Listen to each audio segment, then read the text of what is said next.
Et bienvenue à l'édition de ce matin. Nous allons nous entretenir sur le thème « Où es-tu » Et le passage examiné est tiré du livre de Genèse au chapitre 3, verset 9, il est écrit.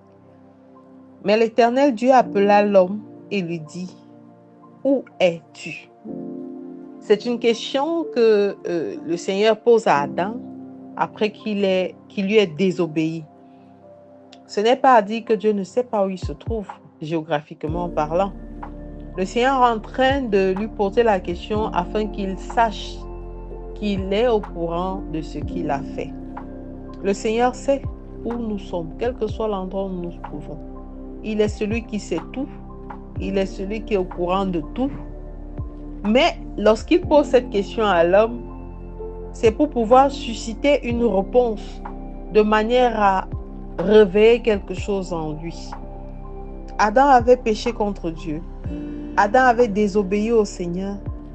Et le Seigneur qui sait tout voulait savoir le niveau de sa relation, sa position par rapport à sa relation avec lui. C'est facile de pouvoir s'identifier à une place géographique.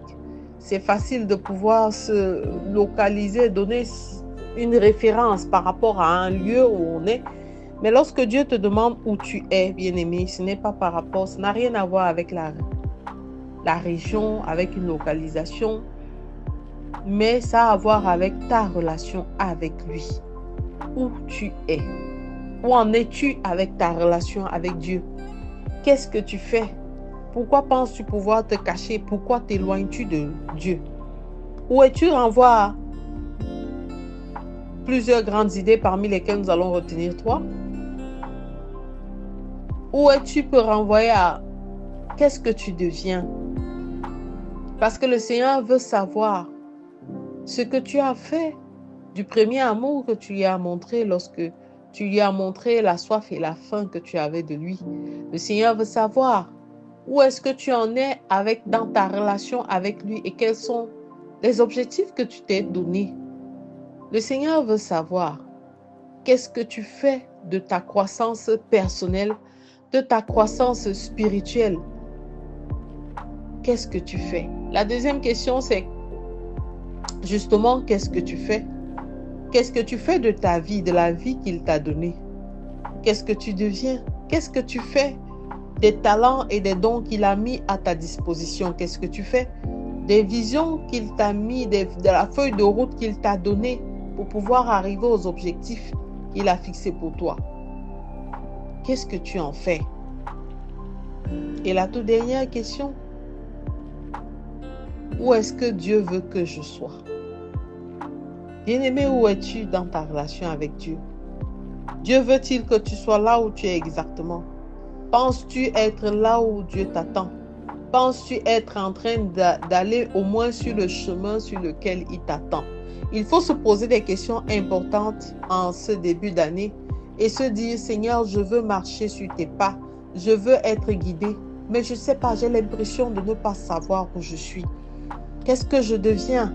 Qu'est-ce que je fais de ce que tu as mis à ma disposition ou de ce que tu m'as confié? Et où est-ce que je vais? Ces questions sont primordiales pour un enfant de Dieu afin de pouvoir réussir. Parce que si tu ne sais pas ce que tu deviens, si tu ne sais pas ce que tu fais, si tu ne sais pas où est-ce que tu es en train d'aller et où est-ce que tu te situes actuellement, ça veut dire que tu as un problème sérieux dans ta vie personnelle. Et un homme sans repère, c'est un homme qui n'a pas de vision. C'est un homme, c'est comme une cymbale qui résonne dans le vide. Un homme qui vit, un homme ou une femme qui aspire à s'élever, à grandir, doit être la personne qui se pose ces questions fondamentales pour pouvoir toujours s'élever, toujours aller plus haut, toujours rechercher davantage de connexion, toujours davantage rechercher à s'améliorer. Lorsque quelqu'un cesse de vouloir s'améliorer, cesse de vouloir exceller, il y a un problème dans sa vie spirituelle parce qu'il commence à mourir. Alors, pose-toi cette bonne question. Où es-tu?